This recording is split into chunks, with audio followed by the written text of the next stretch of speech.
Buenos días, soy Carolina González, profesional de comunicaciones y eventos de la CCI Antioquia. Para Argos y la CCI es muy grato que nos acompañen el día de hoy, por lo cual les queremos dar una gran bienvenida a este espacio de Viernes de Infraestructura. Antes de dar inicio, les recuerdo formular todas las preguntas a través del módulo de preguntas y respuestas. Y una vez finalizada la charla, pues las vamos a poder leer. Hoy tenemos un tema que ha estado tomando mucha fuerza en nuestro sector y país. Hablaremos de la generación de energía renovable, retos y logros alcanzados en La Guajira. Y para dar inicio, le doy la bienvenida al ingeniero Francisco Hernández, líder de proyectos eólicos en CELSIA. Ingeniero, bienvenido. Entonces, bueno, vamos a hablar un poco de los proyectos eólicos en La Guajira. Pues esta imagen no es en La Guajira precisamente, pero sí corresponde a un proyecto que tenemos en Costa Rica, en la provincia de Guanacaste, que es vecina o está en el límite con Nicaragua. Es un parque pequeño de máquinas de 1 megavatio, son 52 máquinas, pero en una zona de muchos vientos. Es una zona donde se explotan varias renovables, eólica, solar e incluso geotérmica. Es como para darles contexto de la imagen. Tenemos un contenido, básicamente lo que vamos a desarrollar se ve largo, pero no es tanto. Lo primero es contarles un poco de qué es Celsia, ¿cierto? Celsia es la compañía de energía del Grupo Argos. Básicamente el Grupo Argos es un holding donde tenemos concesiones a través de Odinsa, Cementos Argos, que pues, creo que es el más conocido, y nosotros que somos la empresa de energía del grupo y que actualmente operamos en 4 países: Colombia, Panamá y Costa Rica. Somos el quinto generador en el caso de Colombia. Tenemos una capacidad instalada pues, de 1.787 megavatios, del cual el 98% en el momento es renovable. En este momento tenemos una planta térmica en construcción en Sahagún.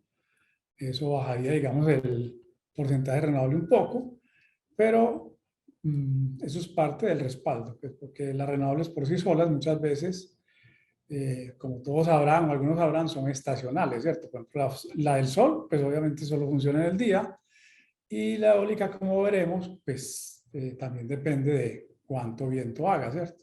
Entonces no todo el tiempo tenemos viento. Tenemos las hidroeléctricas, tanto pequeñas como grandes.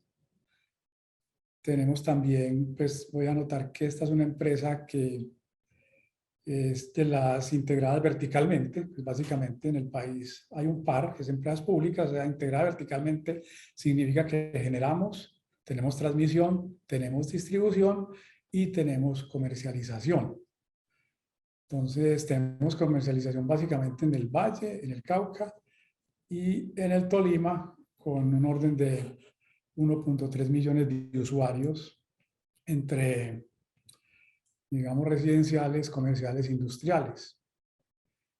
Tenemos, en el caso del Valle, tenemos los mejores indicadores de confiabilidad del país, tanto del tiempo promedio, o sea, el número de interrupciones de energía en el año, como el número de horas. O sea, tenemos en promedio 9.34 interrupciones y en un total al año, usted podría en el Valle como máximo tener 6 horas donde no tiene energía. En el Tolima, que es una nueva adquisición, pues todavía estamos trabajando muy fuertemente en cambiar los indicadores. Eso es una información general. Tenemos negocios de energía solar, eólica, térmica, hidráulica. Tenemos otros negocios que son movilidad eléctrica a través de una empresa que se llama Moverán. Tenemos negocios de paneles solares o granjas solares dedicadas. Entonces hay empresas para las cuales hemos construido plantas solares a las que entregan solo energía para esa empresa. Arroz Diana, algunos centros comerciales. Tenemos también otro tema de distrito térmico, básicamente para entregar agua refrigerada. Tenemos en Montería, tenemos en Cartagena, tenemos en un proyecto en Cartagena en 2 centros comerciales en un proyecto de vivienda. También ofrecemos techos para los usuarios, digamos, residenciales, techos solares. tenemos pues una cantidad de negocios todos asociados a las renovables. Y bueno, y tenemos unas subestaciones y una red de transmisión. Es una empresa pues, de acá de Medellín. Anteriormente se llamó Colinversiones durante casi 90 años y luego se transformó a Celsius. Tenemos funcionarios tanto pues, a lo largo de todos estos países y somos aproximadamente 2.000 personas. Okay. Bueno, ahora hablemos un poco de la tecnología eólica, ¿cierto? La tecnología eólica empezó a desarrollarse hace más de 2 siglos, o mucho antes inclusive, que recuerden que en Holanda y en estos países, y en Castilla-La Mancha, pues había molinos de viento que se usaban pues para moler grano o para bombear agua en el caso de Holanda. Pero digamos que eran máquinas de baja eficiencia, pues estamos hablando del año 1500, 1800, pero a partir de, digamos, de los años 80, 90, se empezó a desarrollar, digamos, de una forma más coherente este negocio. En esas épocas, el costo de desarrollar o de producir energía a través de la eólica era excesivo. Y digamos que el primer país que empezó ese desarrollo, o los países que desarrollaron la energía eólica, fueron Dinamarca y un poco Noruega y Finlandia. Y ya para el comienzo de los años 2000 podríamos decir que se empezó a desarrollar de una manera más orgánica, más organizada todo el negocio eólico. Esta gráfica, que es de una de las agencias de Bloomberg, es una especie de prognosis de cómo han evolucionado el tamaño de las máquinas. Digamos que las máquinas comerciales en el año 2000 tenían 65, 70 metros de altura, donde va la unidad de generación, que se llama nacelle, y ahí va la unidad, eran máquinas de 1.6 megavatios. Ya para el año 2005, bueno, ustedes van viendo que pues tienen una curva, digamos, de ascenso y dicen que para el 2030 las máquinas serían de 11 megavatios, de una altura de 125 metros. Esta figurita que se ve adentro es el London Eye, es una rueda Ferris wheel o rueda de Chicago que hay ahí en Londres. O sea, y es muy grande los que la conocen, pero miren que el aerogenerador es más grande. Pero resulta que las prognosis pues, se vencen muy rápido. Y si ven el triángulo de acá arriba, corresponde a una máquina que se llama la Haliade X. Es una máquina de General Electric que están instaladas en la entrada del puerto de Rotterdam desde 2018.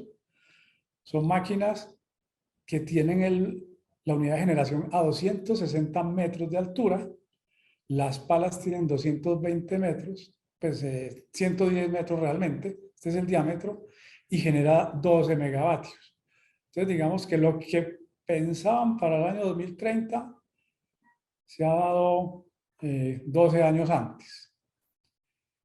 Aquí en Colombia, el desarrollo de los parques eólicos en La Guajira está con parques que van desde 4 megavatios en cada máquina a máquinas de 6 megavatios. Nosotros tenemos o vamos a instalar máquinas de 5.9 megavatios. Total, es que la prognosis que era un poco lineal, ya ven que se ha pegado pues un crecimiento, digamos, muy exponencial, ¿cierto? Eso por la mejora de materiales, menos peso en los imanes especiales. Y esto estamos hablando de turbinas que son onshore, o sea, las que se instalan en la tierra, en los terrenos.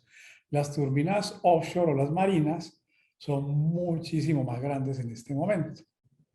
Y de una vez pues les cuento que entre la diferencia de precio entre una máquina que se instala en el continente o en tierra firme y una máquina que se instala en el mar es del orden de 3. O sea, la máquina, si aquí vale 5 millones de dólares, colocar una máquina en el mar vale 15.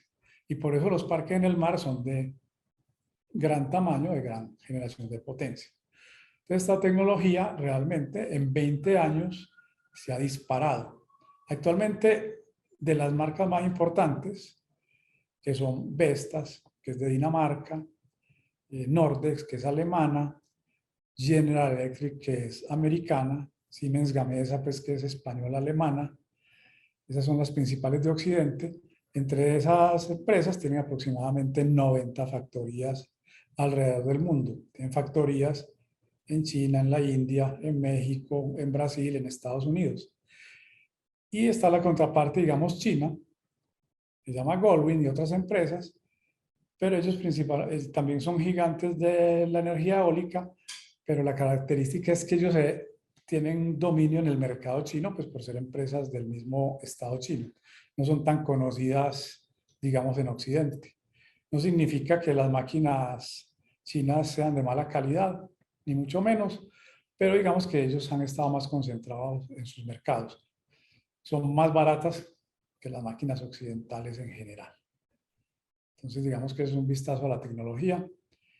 Y bueno, ahora hablemos un poco de energía eólica en Colombia.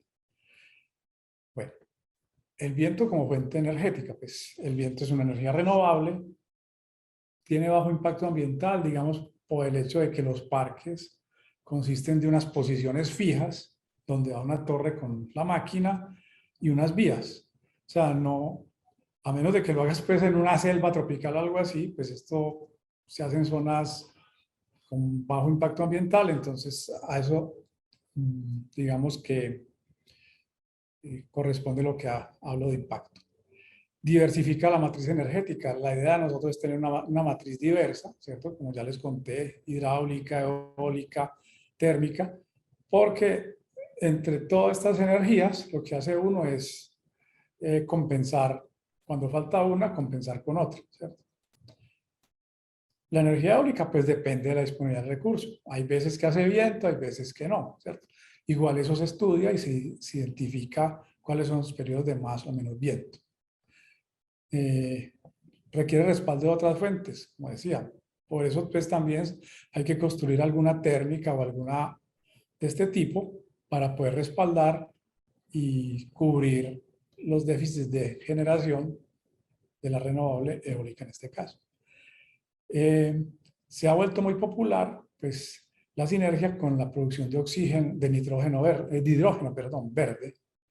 Eso todavía está pues en ciernes, pero tiene un potencial altísimo y es pues uno instalar al borde, afuera del aerogenerador, un sistema de producción de hidrógeno verde y vender, ¿cierto? O usarlo para otra producción de energía.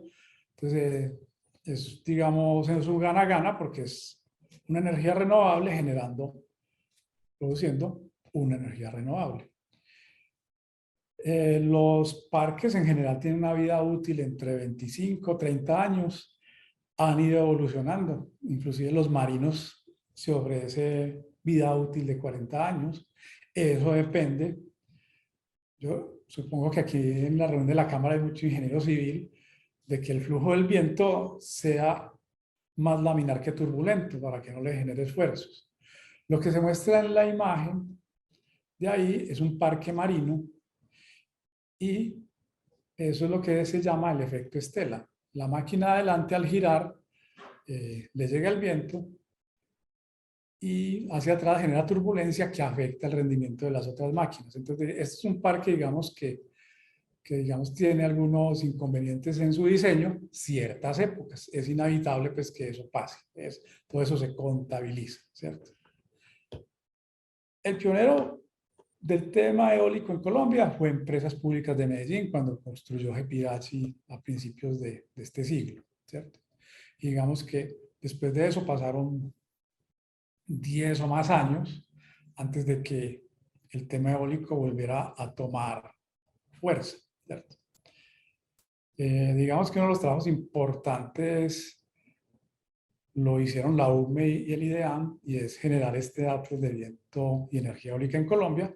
Es un mapa, pues, es un atlas con una serie de mapas caracterizando el tema del viento, y el viento tiene muchas componentes, ¿cierto? Tiene velocidad, tiene dirección horizontal, o sea, tiene dirección horizontal, vertical en los tres ejes, tiene densidad, el viento, digamos, a nivel del mar, pues arrastra, o sea, la densidad del aire a nivel del mar es más alta que la que tenemos, digamos, en Medellín o en Bogotá, es menor. Entonces, esa densidad, pues es la carga sobre la máquina. Entonces, todo eso lo empezaron a caracterizar, ¿sí?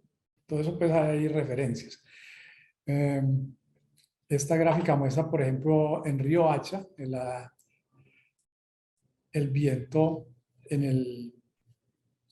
registrado pues en el aeropuerto, muestra pues velocidades altas, cierta época del año, velocidades bajas, por ejemplo en diciembre, y digamos, y una rosa de los vientos. En La Guajira predomina el viento que viene de oriente a occidente, que viene del Golfo de Maracaibo hacia Río Hacha, digámoslo así. Entonces eso también es bueno porque cuando uno instala una máquina, entonces la máquina no tiene que estar girando, sino que tiene un viento predominante.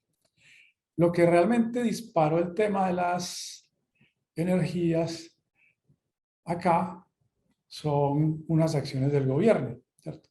La ley 1715, que ofrece beneficios tributarios, no solamente a los eólicos, sino a todos los proyectos renovables. Ofrece beneficios tributarios en renta, en IVA, en aranceles, en depreciación de activos. Y eso hizo, digamos, que los cierres financieros de los proyectos de generación renovable se dieran. Antes no daban, antes eran demasiado, o sea, no había ni ganancia, era pérdida, pero con esto, digamos, se obtiene un punto de confort suficiente para tener este tipo de emprendimientos.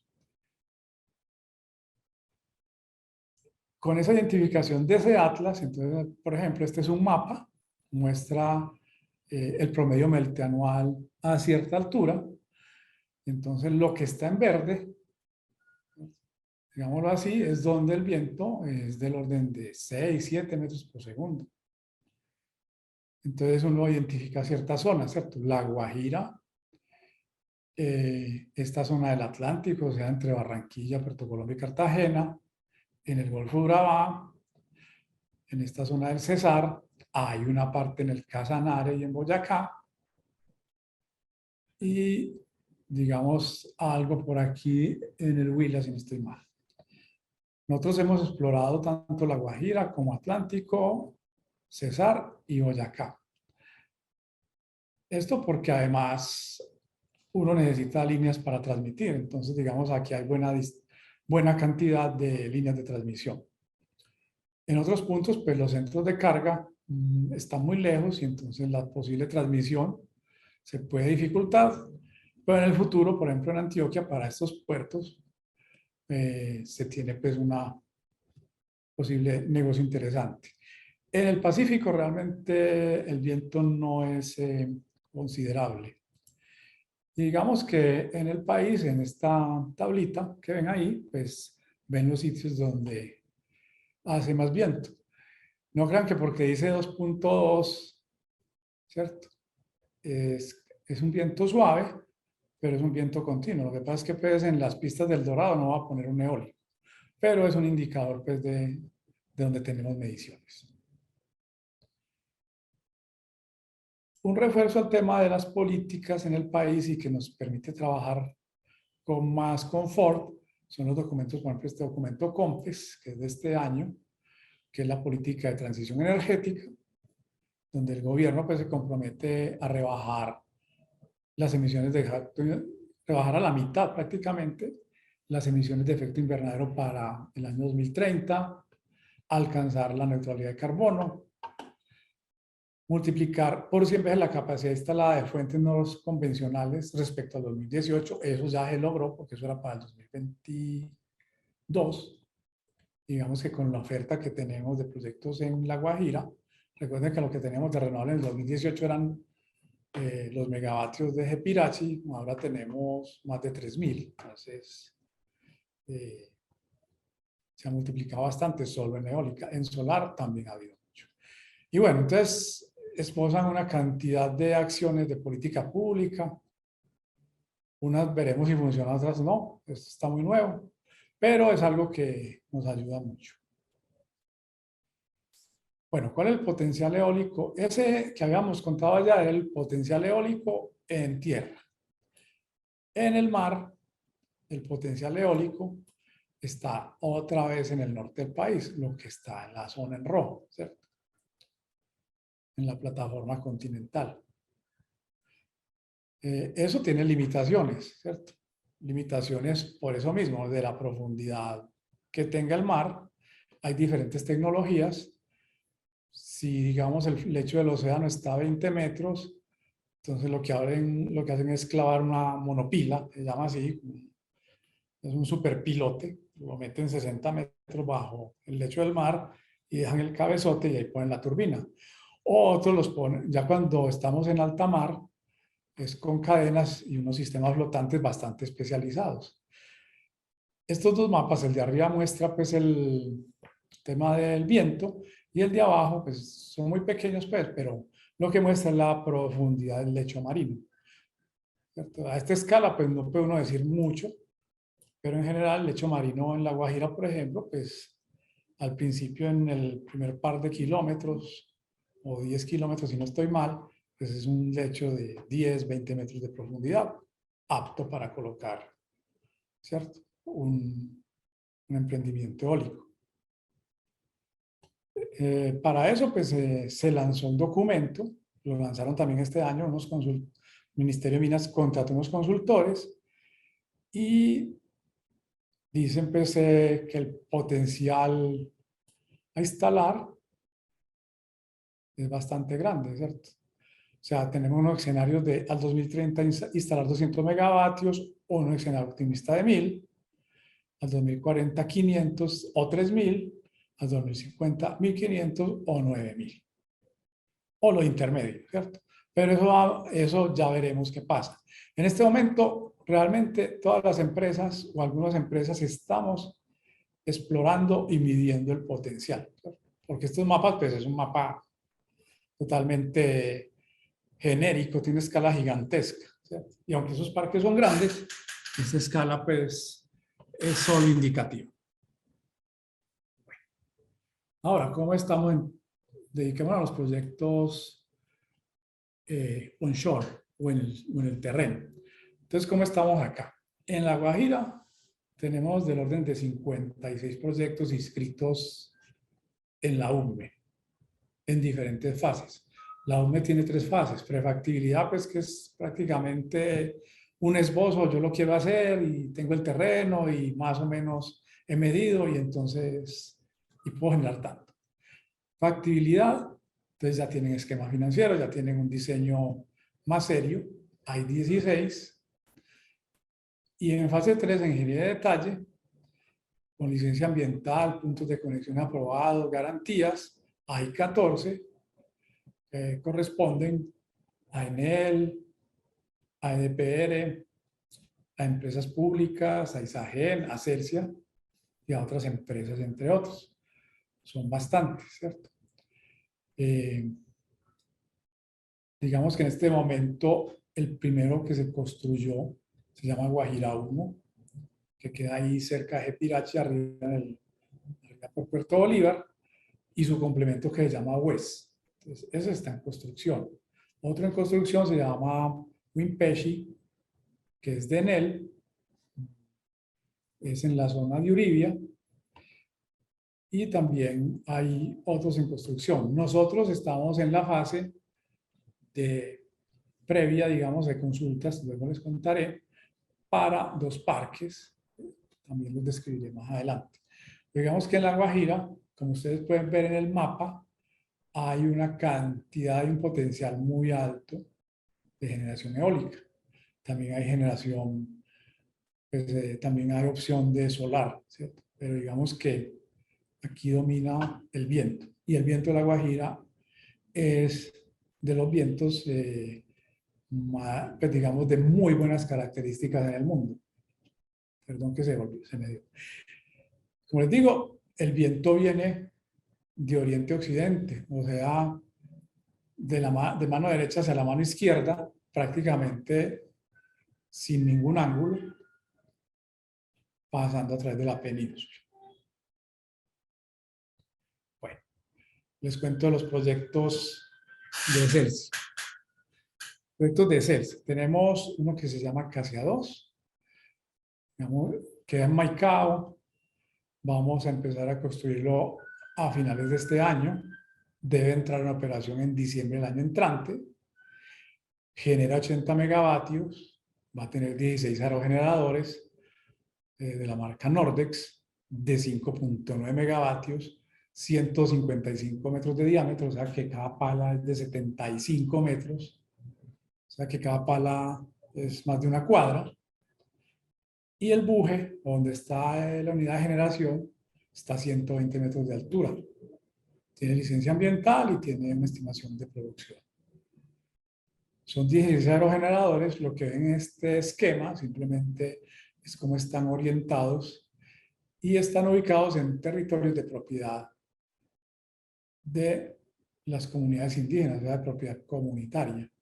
Para acceder a esos, a poder desarrollar esos parques, debemos hacer acuerdos de consulta previa, digamos, porque esto como tal, pues son tierras que no se arriendan, no se venden, tiene un título comunitario. Y digamos que ese es el parque Acacia 2, que es el parque pequeño, 80 megavatios. Este es un esquema pues ya más denso del diseño, con las vías. Bueno, estos parques y estas vías llevan unas geometrías, digamos, especiales para poder entrar esos componentes, porque los componentes de los aerogeneradores son o extra pesados o extradimensionados. La pala es extradimensionada porque es una pala de 35 metros y la nacelle, o sea, donde va el generador, es extra pesado, que pesa 140 toneladas. Entonces hay que habilitar vías con cierta capacidad de soporte para llevar los equipos. Y en cada posición del aerogenerador, y ahora mostraré un esquema, hay una plataforma especial que se hace, es plana, para colocar las grúas y todas las utilaje para montar la planta. El otro proyecto se llama Camelias, está para junio del 24 y empezar también a finales del año, de este año. Tiene una capacidad instalada más grande de 150 megavatios, son 45 aerogeneradores de los mismos que mencioné, Nordex acciona 125. Este es más grande, pues ahí se ve. Queda en otras comunidades, el anterior queda en las comunidades de Maicao y este queda en las comunidades de Uvilla. Este queda cerca a la vía del Cerrejón, pues el acceso es pasando la vía del Cerrejón. Aquí está también nuevamente el esquema de las vías. Y digamos que los aerogeneradores tienen unas dimensiones básicas, el rotor tiene un diámetro de 155. Con eso barren casi 2 hectáreas, o sea, el barrido, el área recorrida al girar es casi 2 hectáreas, 18.800. Tiene una potencia pues alta, 5.9. Por cada metro cuadrado genera 302 vatios, es muy alto. Tiene unos ángulos, bueno, ¿y de qué son las palas? Básicamente es fibra de vidrio reforzada con epóxico, con unos costillares, eso es tridimensional y aerodinámico. Miden 76 metros para ser más preciso. Tienen a la parte de arriba, que es la nacelle, así le dicen, la nacelle, góndola, donde va la unidad de generación.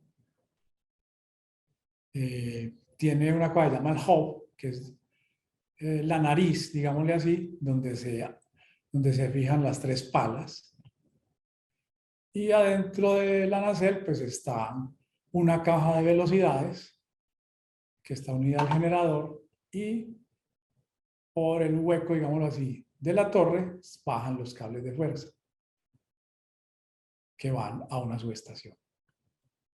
Digamos, es una nacelle típica, que tiene un transformador, o de aquí para allá mejor. Esta es la parte donde está pegado el hub o nariz.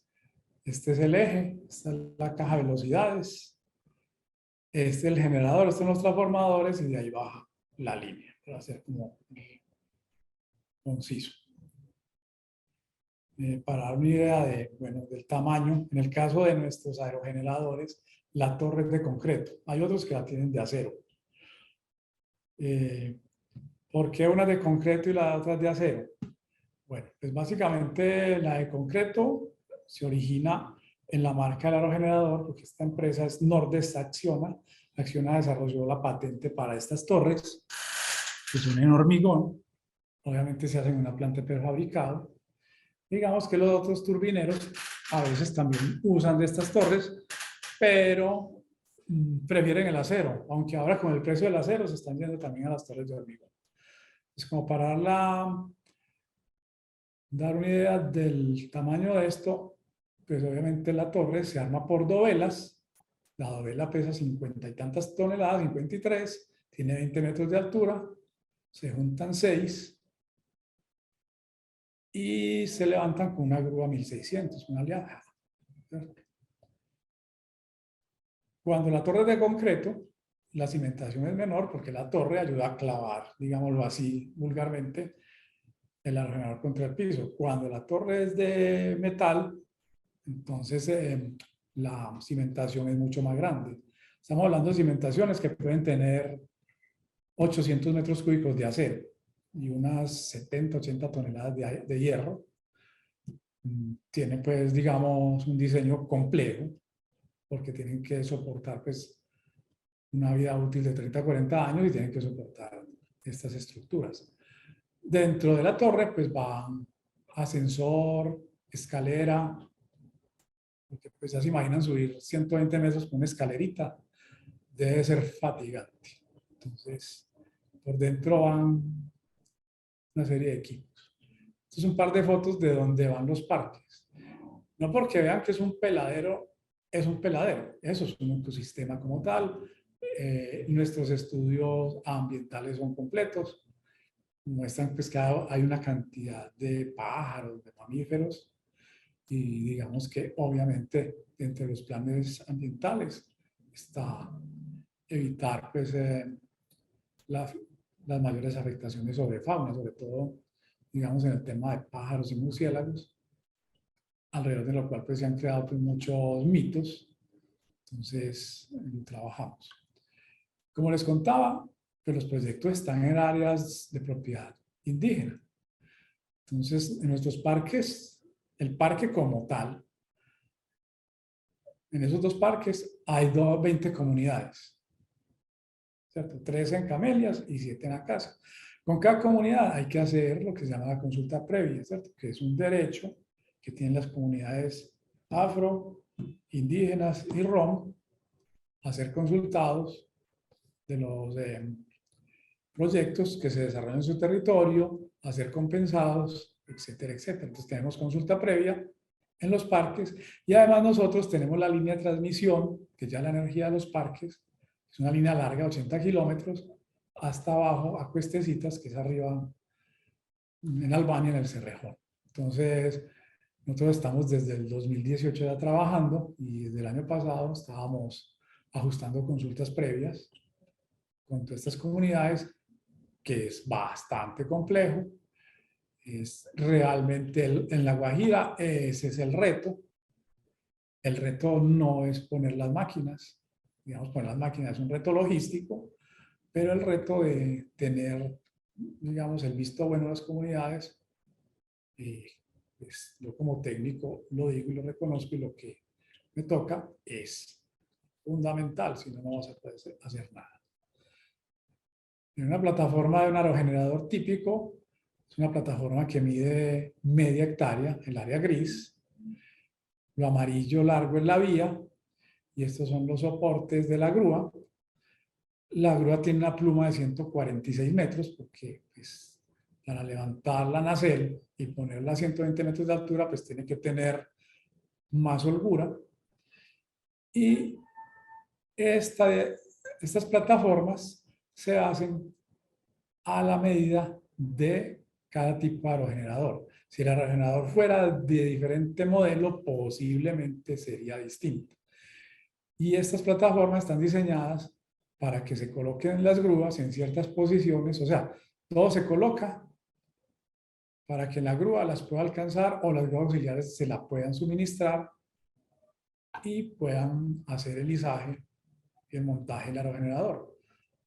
Un proceso de estos, de montar un aerogenerador, toma aproximadamente una semana en promedio, ¿cierto? Si no tenemos líos, porque con las grúas son gigantescas, pues son las grúas más grandes que se usan, pero si hay mucho viento la grúa no puede funcionar. Bueno, hay una serie de condiciones previas para que la grúa pueda estar haciendo el montaje. Pues saben que las olas dovelas son 50 toneladas, son 6.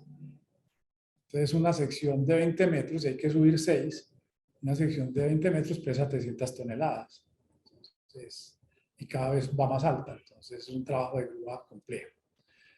Entonces, esto lo hace un diseñador especializado, ¿cierto? De cómo se implanta en cada posición la máquina. Además, las vías y las curvas hay que diseñarlas de tal manera que la grúa, cuando haga el trabajo, pues uno la pueda rodar, ¿cierto? Una distancia prudente, pues no la puede rodar 15 kilómetros, pero sí 200, 500 metros, porque si no te toca desmontar la grúa, y yo creo que muchos conocen que una grúa de estas se demora una semana desmontando y otra semana montando, y todo te lo van a cobrar.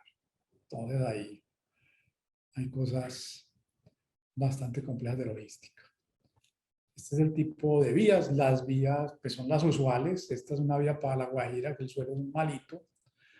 Y son vías que tienen que tener una capacidad de soporte de 3 megapascales.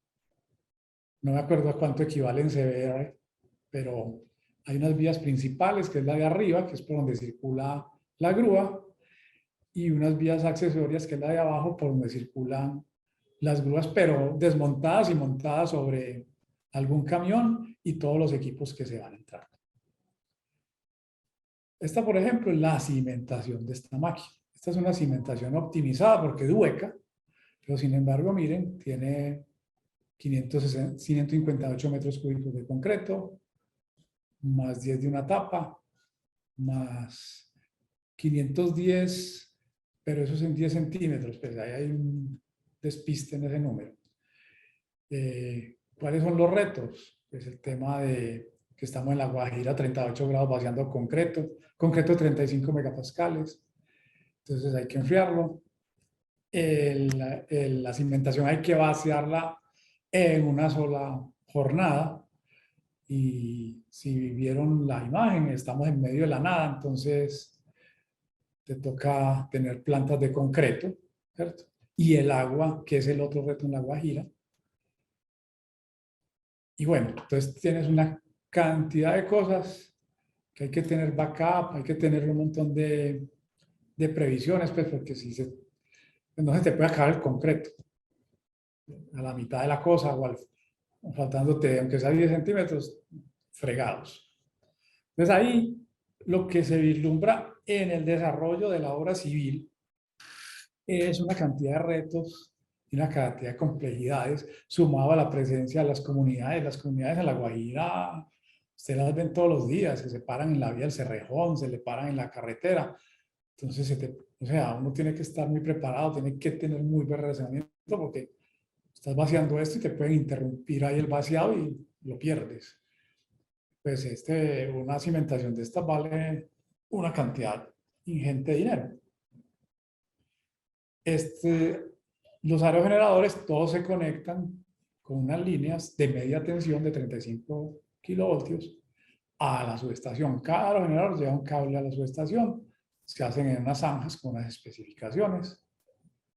Y bueno, digamos que ese es en general lo que tenemos de construcción de los proyectos, ¿cierto? O sea, es lo que vamos a construir. Y digamos que estas son unas características muy interesantes que merecía la pena mencionar, las características técnicas y las ambientales.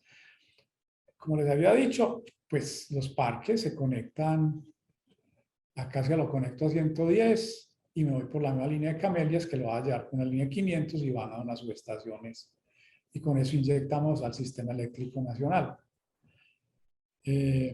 Alguno hablaba oído de la línea colectora. Nosotros no estamos en la colectora, que la colectora va atrasada, pero nosotros tenemos línea propia. Todavía estamos en las consultas, pero digamos que estamos en el cronograma. Igual, para conectarnos dependemos de otras líneas, pero también, digamos, tampoco estamos viendo aún algún inconveniente.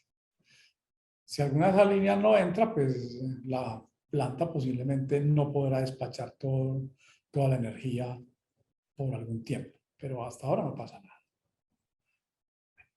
Para eso, ¿qué hicimos? Hicimos una cantidad de estudios, instalamos 3 torres, estuvimos midiendo desde 2015 a 2020, identificamos la Rosa de los Vientos por acá, que la ven, miren que es de oriente a occidente predominantemente. Este es el comportamiento promedio del viento en el año, miren, casi todo el año, pues mucha parte del año, hasta julio, estamos en el rango de 8 metros, y digamos que en octubre baja 4, y en diciembre vuelve a subir. Este es el periodo de invierno y preinvierno, y digamos que en el invierno es más lo que llueve que lo que hace de viento. Sin embargo, las máquinas arrancan con 3 metros por segundo, entonces no tenemos problema, por lo menos produciremos. Y digamos que todo eso se hace en los estudios de producción y nuestros estudios de habilidad financiera. Tenemos en cuenta todo eso. Esto es, digamos, específicamente para cada uno, pero bueno, tenemos unos cronogramas, digamos que, bueno, este se me quedó en marzo, que era el que tenía a la mano, pero estamos por aquí en mayo. Tenemos previsto pues empezar a construir a finales del año. Tenemos en cuenta el tema de los inviernos para saber qué construimos y qué no, porque realmente pues, la Guajira es famosa por ser desértica, pero cuando llueve el agua te llega a la cintura. Y como es planísima, muy sencillo, en Acacia la pendiente del terreno es 1 en 1000. Entonces, si el agua sube 10 centímetros, la mancha se va a 100 metros, ¿cierto? Si sube medio metro, es una mancha de inundación de 500 metros. Entonces, no te lleva el agua, pues, porque básicamente es como que se llenara una ponchera y luego se desagua por gravedad, pero no te va a dejar trabajar si tienes medio metro de agua, ¿cierto? Para hacer obras de movimiento de tierras, por ejemplo. Entonces, pues, digamos que todo eso está en consideración y está en la estructura de la logística. Este es para el otro proyecto. Y digamos que aquí llega pues como al final la exposición.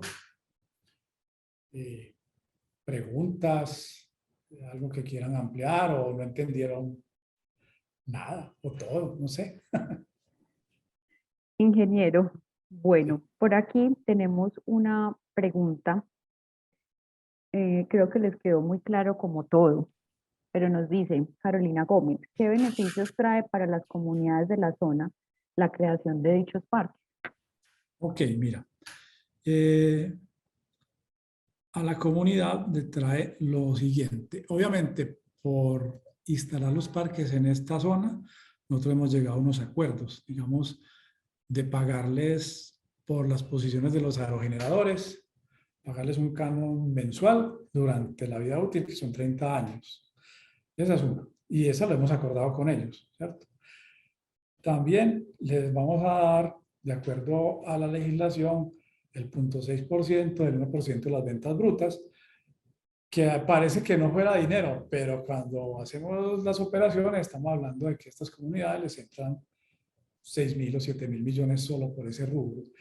Y estamos viendo el tema de los bonos verdes, ¿cierto? También del tema de vender los bonos verdes, hemos acordado con ellos que les toca una participación. Además de eso, pues nosotros tenemos a través de las fundaciones y todo unas obras voluntarias. Hemos llegado a muy buenos acuerdos, o sea, los acuerdos son del orden, varían, ¿cierto? Depende de cuántas turbinas te queden en la comunidad. Y hay gente que no le toca turbinas, pero igual les toca unas compensaciones, ¿cierto? Pero los acuerdos van desde los 600 millones de pesos hasta los 20.000, dependiendo de lo que te digo, las afectaciones. Porque claro, hemos hecho, el proceso de consulta previa conlleva una cantidad de pasos. Las comunidades, digamos, había un tema, el tema de, no sé si a alguno le ha tocado, que dice la comunidad, no, es que yo necesito un asesor, ¿cierto? Y entonces, uno como desarrollador de proyecto, al principio pensaba, porque uno también, yo también lo pensaba, no, me van a poner otro personaje al que le va a tener que pagar, ¿cierto? y me va a fregar, diciéndolo feamente. Pero no, la verdad es que en La Guajira las comunidades se han asesorado bien, se han asesorado de profesionales guayús de su confianza y eso ha permitido, digamos, una interlocución más clara entre las comunidades, digamos, les dan voto de confianza, al final se hace la negociación pues con las autoridades ancestrales, pero eso de que tuvieran asesores ha sido un éxito total, o sea, eso no es un gasto, eso realmente resulta ser una inversión. Y los asesores no es que me vayan a regalar nada, ni nada, ¿cierto? Ni nada parecido, sino que, digamos, acordamos soluciones pues, que sean equitativas y que todos quedemos contentos, ¿cierto? ¿Nosotros qué queremos? Pues hombre, es que si yo me voy a tu casa a hacer cosas, pues ¿cómo así? Pues tengo que pedir permiso y a ver si te gusta, si estás de acuerdo, y si estás de acuerdo, entonces el trade-off de qué hacemos. Entonces esa parte, digamos, en el caso de Celsia, a nosotros nos ha ido muy bien. Y nos ha ido muy bien porque además de eso, pues mira, al día de hoy todavía no hemos empezado el proyecto, pero nosotros empezamos a trabajar con las comunidades desde el año 2018. En la época de la pandemia les ayudamos con agua, pues muchas cosas, porque las comunidades quedaron aisladas. Digamos, eso generó mucho más relacionamiento. Y finalmente, pues cuando entramos en consulta previa, pues hay unos talleres donde la comunidad identifica los impactos, hace el mapeo del territorio. Hicimos todos los pasos metodológicos con toda la tranquilidad, sin presionar a nadie, con el tiempo suficiente, y hemos llegado pues a acuerdos muy buenos para todos, que hacen viable el proyecto, que hacen viable el proyecto tanto en lo financiero como en lo sostenible en el territorio, y digamos que eso no nos ha generado pues contratiempos. Muchas empresas sí tienen contratiempos, y yo creo que es por no haber tomado un enfoque o haber apostado. Nosotros apostamos a esto, mira, desde hace 4 años, prácticamente, ¿cierto?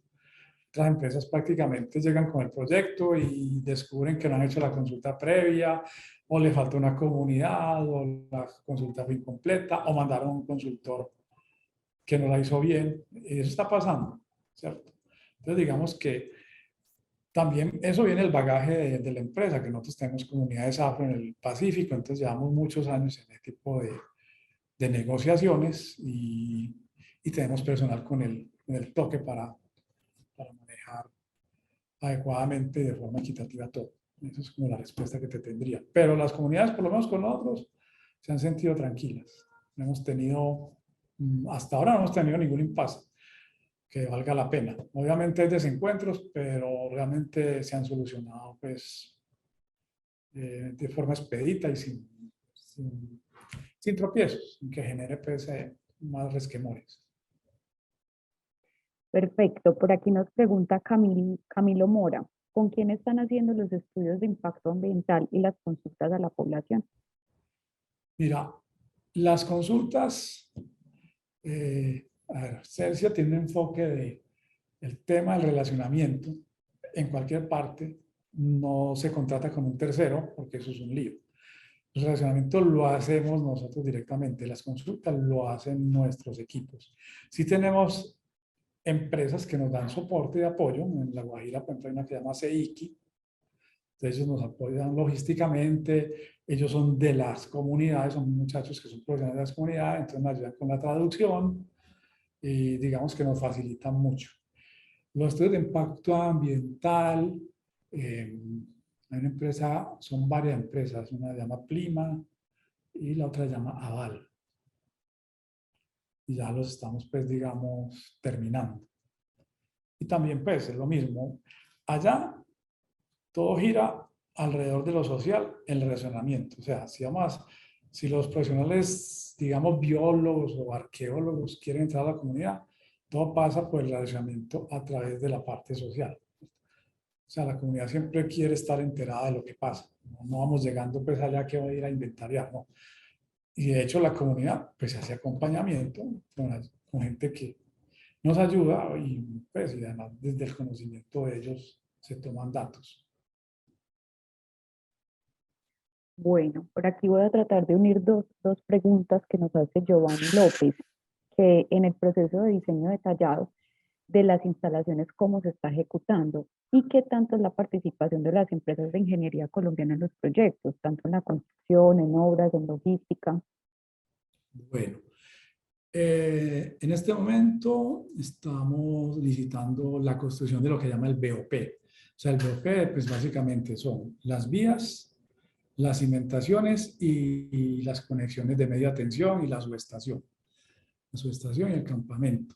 Eso se está licitando y hay participación de varios oferentes nacionales y otros extranjeros. Eh, la parte de los aerogeneradores, eso básicamente es Nordex, que es una empresa extranjera. Los aerogeneradores son unas cosas que son plug and play. Ellos van, lo arman, nos dejan la conexión y se pega a la media tensión. Ahí sí directamente, porque esas tecnologías sí son propietarias de ellos. Entonces, digamos que en eso hemos trabajado, digamos que esas son las dos grandes pues, vertientes del asunto. Lo mismo pues que trabajamos con empresas de geotecnia, empresas de líneas de transmisión. Esas no las domino pues porque digamos la línea no me corresponde, pero son empresas y proveedores que tenemos pues en nuestro registro de CERCIA desde hace mucho tiempo. Tenemos también otras empresas ambientales y en general proveedores, también tenemos proveedores de la zona, pues hemos empezado a tener proveedores de la zona, porque también hay que anotar, digamos que eso, hay una resolución, creo que así le dicen, bueno, no, una ordenanza de la Asamblea de La Guajira, donde dice pues que hay que contratar el mayor porcentaje de personas de La Guajira y profesionales de La Guajira para los proyectos. Entonces, o lo hacemos nosotros cuando necesitamos directamente pues un servicio, o esa es una de las condiciones que se le coloca, digamos, al proveedor nacional, porque así lo están estableciendo las autoridades guajiras. Bueno, perfecto. Voy a entonces a realizar la última pregunta, pues en aras de terminar como a tiempo y si le parece, ingeniero, se le pueden enviar las demás preguntas a través de su correo electrónico para que las personas puedan tener la respuesta. Sí, claro. Bueno, perfecto. Entonces termino con la pregunta de Pedro Daniel. ¿Qué contingencias tiene Celsia con relación a las obras conexas, que quizá no son de su responsabilidad? Es especial en especial las nuevas líneas de transmisión y las dificultades en el licenciamiento ambiental para los proyectos conexos. Lo anterior para el hito de inicio de generación del parque. Bueno, como había notado, pues digamos, las líneas de transmisión de los dos parques son nuestras y están en proceso, pero sin embargo, digamos, la salida de energía de esas subestaciones está sujeta a algunos refuerzos que se mostraban por ahí en la tabla, ¿cierto? ¿Dónde es que están? Por aquí, creo.